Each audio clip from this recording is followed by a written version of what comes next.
Hey guys, this is HS Sota again from Fast Track Advisor आदाब। नमस्कार, सत श्री अकाल सारे दोस्तों। कनाडा के बारे में वीडियो बनेगी और बनेगी हिंदी में, पंजाबी में अलग से बना दूंगा। दोस्तों, कनाडा में बहुत सारे लोगों के निरंतर क्वेश्चन आते रहते हैं कि कनाडा का जो वीज़ा है, जहाँ कनाडा में पीआर होना है, या फिर कैसे कनाडा में सबसे इजी पीआर होने का जो रास्ता है वो कौन सा है। दोस्तों देखिए, मेरा करीब 19 ईयर्स का एक्सपीरियंस है इमिग्रेशन लाइन में। मैं, आप पीछे जाइए 5-6 साल पहले भी कहता था कि टूरिस्ट वीज़े से सेटलमेंट करना कनाडा में सबसे बेस्ट रास्ता है। टाइम बदलता गया, चीज़ें बदली, कभी स्टूडेंट का बूम आ गया, वर्क परमिट होने लगे, फिर स्टूडेंट अभी दोबारा बंद हो रहे हैं, जस्ट 25% रह गए। 75 आउट ऑफ 100 25% जा रहे हैं स्टूडेंट, हार्डली, वेरी हार्डली। तो दोस्तों, लेकिन एक रास्ता जो पहले भी नंबर 1 पे था, आज भी नंबर 1 पे है। आप कनाडा पहुंचो, मैं नहीं कहूँगा किसी को भाई इलीगल जाओ, ना मैं इलीगल भेजता हूँ, ना मैं उसकी कंसल्टेंसी इलीगल जाने की देता हूँ। लीगली या इलीगल जाओ कनाडा में, तो बेस्ट रास्ता आज भी वही है पीआर होने का, पूरी फैमिली के लिए। क्वेश्चन बोलने को, चीज़ें बोलने को, आंसर बोलने को बहुत आसान है। कुछ आंसर बनाए इसलिए जाते हैं, बिकते हैं।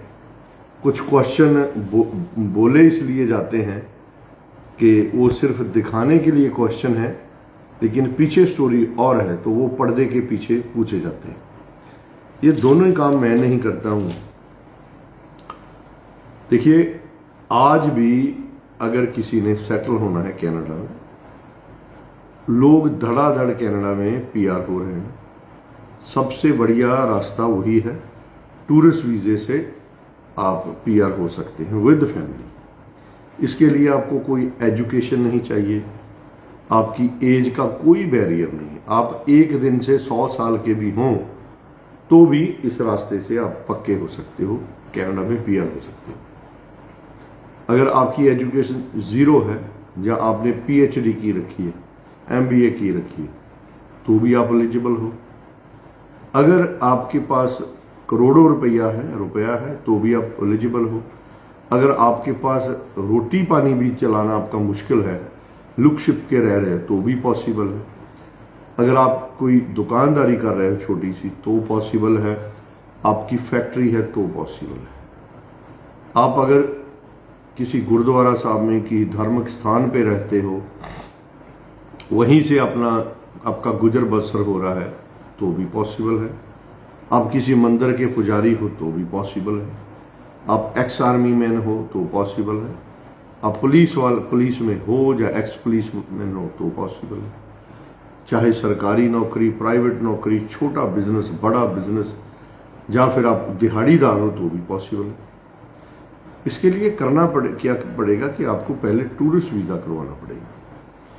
देखिए दोस्तों, ये मेरे पास ये 3 अलग अलग केस हैं कनाडा के, और एक इनमें जो है वो अकेले एक यंग फीमेल थी।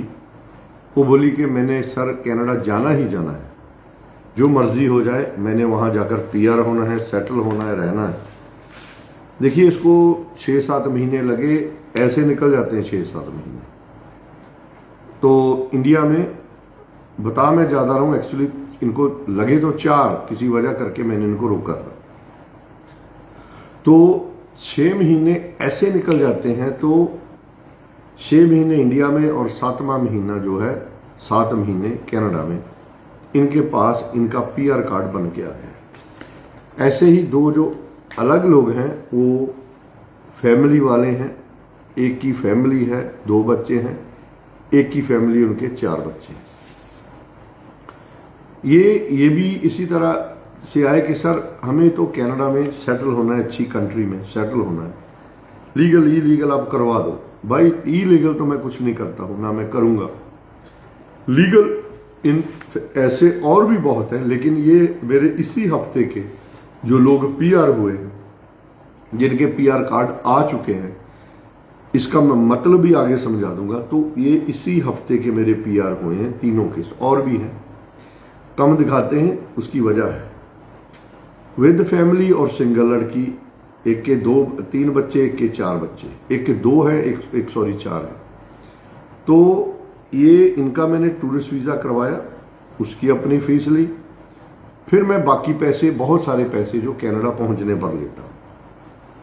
तो ये कुछ भी नहीं, ये अपने अपनी जगह पे बैठे रहे, अपना जो भी काम करते थे। किसी को कोई प्रॉब्लम थी, जैसे वो घर से इधर उधर रह रहा था, जो भी उनकी प्रॉब्लम थी, मुझे क्या उससे। तो वो हमने, उनका वीज़ा मैंने करवाया और वो पीआर हो गए। आज इनके पास पीआर कार्ड, क्या पीआर कार्ड का मतलब क्या है एक्चुअली, जिन लोगों को पता नहीं है। जैसे कनाडा में, यूएसए में ग्रीन कार्ड है, ऐसे ही बहुत सारे देशों में जिसको पीआर कार्ड कहते हैं, कनाडा में भी परमानेंट रेजिडेंस कार्ड इसको बोलते हैं। इससे आप कनाडा में वो सब कुछ कर सकते हो जो एक कैनेडियन बोर्न कैनेडियन सिटीजन कर सकता है। सिर्फ आप वोटिंग नहीं कर सकते, आप वोट नहीं कर सकते हो, बाकी आप सब कुछ कर सकते हो। तो आप कहीं भी घूमो, कितने कंट्रीज हैं घूमने के लिए। पहली बात तो कनाडा ही जिसने घूम लिया तो उसको आजू बाजू जाने की जरूरत नहीं है। कनाडा के बगल में यूएसए है, कनाडा के दूसरे बगल में यूएसए की एक स्टेट है अलास्का। ये 3 चीजें आप घूम लो तो कहीं और घूमने के लिए जगह बचेगी नहीं, सब कुछ है इनमें। रेगिस्तान से लेकर, पूरा रेगिस्तान नहीं, आधा अधूरा रेगिस्तान लगा लो, इतनी है तो रेगिस्तान, लेकिन इतनी गर्मी नहीं। उससे लेकर बर्फीले पहाड़, चट्टान ढके हुए हैं, वो सब ये 3 जगह पे हैं। तो दोस्तों, टूरिस्ट वीज़ा करवाएं और कनाडा में पक्के होएं, ये सबसे बढ़िया आज भी रास्ता है। कैसे करना है, मेरे से करवाना है तो अपना डॉक्यूमेंट आप मुझे भेजें, ईमेल करें, कोई व्हाट्सएप ना करे, कुछ एसएमएस ना, कुछ मत करो, ईमेल मुझे करें। डॉक्यूमेंट्स अपने, क्या डॉक्यूमेंट चाहिए, हमारे ऑफिस में फ़ोन कर लें, वो आपको एसएमएस के ज़रिए भेज देंगे लिस्ट डॉक्यूमेंट और जो इन्फॉर्मेशन चाहिए। टूरिस्ट वीज़ा करवा के मैं दूंगा, ऐसे नहीं 40 लाख का 20 लाख का होगा। ये सारा पूरा सेटअप बहुत बहुत कम पैसे में मैं करवा के दे देता हूँ। ऐसे दोस्तों, आज भी लोग यूएसए में पक्के हो रहे हैं। मेरी एवरेज आ रही है 7 महीने की, 8-7 की आ रही है, और क्या चाहिए। तो ये रास्ता बिल्कुल खुला था, खुला है, खुला रहेगा मेरे हिसाब से जब तक दुनिया का इमिग्रेशन जो सिस्टम चल रहा है। और इसमें एक बात मैं भूल गया कि शायद लोग सोचते हैं कि भाई ये मुसलमानों के लिए है, ये प्रोग्राम सिखों के लिए है, हिंदू के लिए। भाई आप किसी भी धर्म के हों, ये सभी के लिए है, ठीक है। अगर किसी ने सेटल होना हो, दिस इज बेस्ट वे। करवाना है तो हमें प्रॉपर तरीके से कांटेक्ट कीजिए, ऐसे नहीं अफलातून ऐसे मैसेज छोड़ दो। हमारे पास भाई ना टाइम है, ना तो वैसे आपके पास भी नहीं होना चाहिए। अगर बेले हो तो दिहाड़ी कर लो, कुलचे छोले भटूरे लगा लो, कुछ तो करो ना। शाम को बैठो घर में, अच्छे सी मूवी देखो, एक ड्रिंक लगाओ अगर लगाते हो, लेकिन दिन में काम करो, ठीक है। बेले बैठ के इधर उधर एसएमएस मत करो, व्हाट्सएप मत करो, ऐसे उल्टे सीधे लोगों को मैसेज मत करो। Guys, thank you so much. काम करो, आज नहीं कल, चलते जाओ, कोशिश करो, करते जाओ। You're gonna be successful one day. If you're dreaming to become PR of Canada, there's always a way. You have to act. You have to act properly, and you have to act sincerely, legally. Guys, thank you so much for watching this video. Bye now. Thank you.